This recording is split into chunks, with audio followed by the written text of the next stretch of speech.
Under the thick mist that rolled over the Chickamauga battlefield, silence lay heavy, broken only by the faint rustle of the wind through the sycamores. The old town had its share of legends, whispered from porch to porch, passed down through trembling voices, stories of an ancient ghoul that prowled the woods where thousands had once fallen. Most dismissed it as old folklore, but for Ethan Cole, a park ranger who had just transferred from Nashville, the legend wasn't something he could laugh off. Not after what he had seen in the first week of his posting. It had started with a scream, thin, distant, and trembling, from somewhere near the northern ridge at midnight. Ethan, flashlight in hand, followed the sound through the fog. The air smelled of iron and earth, as though the ground itself remembered blood. He had walked the path where Union and Confederate soldiers once fought, but that night, history felt alive. When his beam of light caught the outline of something moving, tall, shadowed, and stooped, he froze. The figure didn't run, it simply looked at him from behind the veil of fog. Two sunken eyes glowed faintly, like embers dying out. Ethan had felt his heartbeat hammer against his ribs, but he didn't move. The figure raised a skeletal hand toward him, not in threat, but almost, in sorrow. And then, just as suddenly, it faded. The locals called it, the mourner. An ancient ghoul said to roam the battlefield, wailing for the souls who never went home. People said he was once a man, a soldier who had buried his brothers in secret graves and refused to leave them behind. His curse was to walk eternally, a guardian of forgotten bones. Ethan didn't believe in curses, but he believed in sorrow, and there was a weight in those woods that felt almost human. Days passed, but the image of those hollow eyes haunted him. He read the archives, spoke to old residents, and even listened to the ramblings of Henry Briggs, the oldest man in the county, who claimed to have seen the ghoul decades ago. "He ain't evil, son," Henry had said, his voice trembling like old paper. "He's lookin' for something, maybe peace, maybe forgiveness." Ethan nodded politely, but part of him wondered if ghosts could really want forgiveness. One cold evening, a storm broke over Chickamauga. Rain fell like shards against the trees, and thunder rolled through the valley. Ethan was still on duty, ensuring no campers were caught in the downpour. That's when he saw the boy, barefoot, soaked, no more than 10, wandering near the monument path. Ethan rushed over, calling out, "Hey, you okay, kid?" But when he reached him, the boy's eyes were distant, confused. "I can't find my father," he whispered. His accent was old, his clothes ragged, like something from another century. Before Ethan could respond, lightning lit up the sky, and the boy vanished. Ethan stumbled backward, heart racing.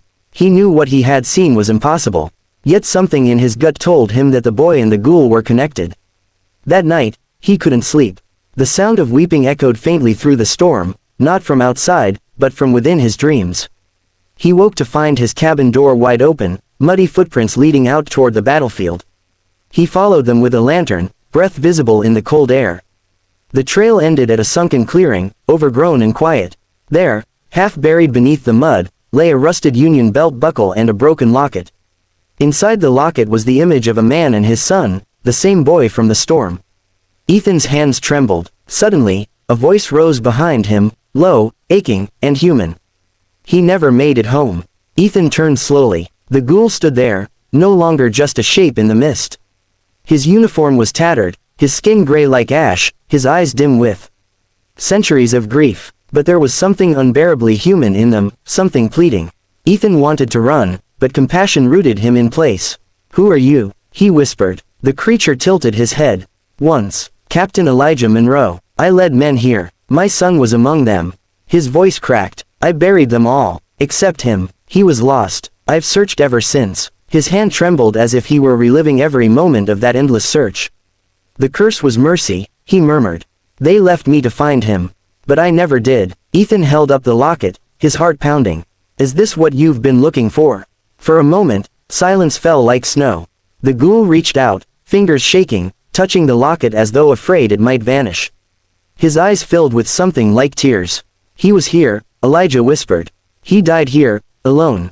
The storm seemed to hush, as if the world itself was listening.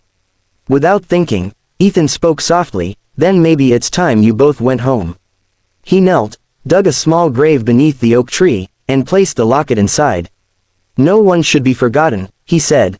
"Not even the lost." When he looked up, the ghoul was kneeling too, his translucent hand resting over the grave. "Thank you, Elijah said, his voice trembling with release. Tell them I was not a monster. I was only a father who stayed too long. The wind swept through the clearing, and Ethan felt warmth spread through the air, pushing back the cold. Light, soft, golden, like dawn, rose from the ground. The ghoul's form dissolved within it, fading into the mist until only the whisper of peace remained. When the light was gone, all that was left was silence, and a faint scent of lilacs where none had grown for years. The next morning, the battlefield felt different. Birds sang where they hadn't in weeks. The air was clearer. Ethan stood by the oak, now marked with a small wooden cross he had carved himself. Visitors later swore they felt something gentle there, something watching over the place not with anger but with love. Weeks turned into months. Tourists came and went, telling each other about the ranger who ended a century-old hunting not with weapons or fear, but with compassion. Ethan never took credit. He simply said, sometimes the dead don't need to be feared, they just need to be remembered. One evening, he found a letter left on the park gate. The handwriting was old-fashioned, ink faded. It read, "Peace has come. The boy and I walk together again. Thank you for giving us rest." There was no signature, only the faint outline of a handprint beside the words. Ethan folded the letter and placed it under the oak tree, beside the grave. Every night after that, he would look across the misty fields and see, just for a moment, two figures walking side by side before fading into the fog, one tall, one small, both at peace. And though he never spoke of it again, Ethan knew that what haunted Chickamauga wasn't evil, it was love that refused to die, devotion that outlasted the grave. In time, he began leading tours for schoolchildren, telling them the battlefield's true story, not just of war, but of forgiveness. History isn't only made by battles, he would say. Sometimes it's made by those who choose to heal what time forgot. The legend of the ghoul slowly changed in the town's memory. No longer a tale of fear, it became one of redemption. Locals began leaving small wildflowers at the oak tree, calling it the Father's Rest. Couples came to propose there, soldiers visited to say prayers for their comrades, and families picnicked in the quiet, feeling the strange peace that lingered. Years later, when Ethan grew old, he wrote one final entry in his journal. I met a man once who couldn't stop looking for his child. I helped him find his way home. But maybe, he helped me find mine too. For in healing the spirit of Chickamauga, Ethan had found healing of his own, the understanding that compassion reaches beyond time, and even the darkest places can be made sacred again. On the day Ethan passed, the sky above Chickamauga glowed with the softest light, and the wind carried a whisper through the fields, thank you. Some said it was the sound of the trees. Others believed it was the ghoul's final farewell.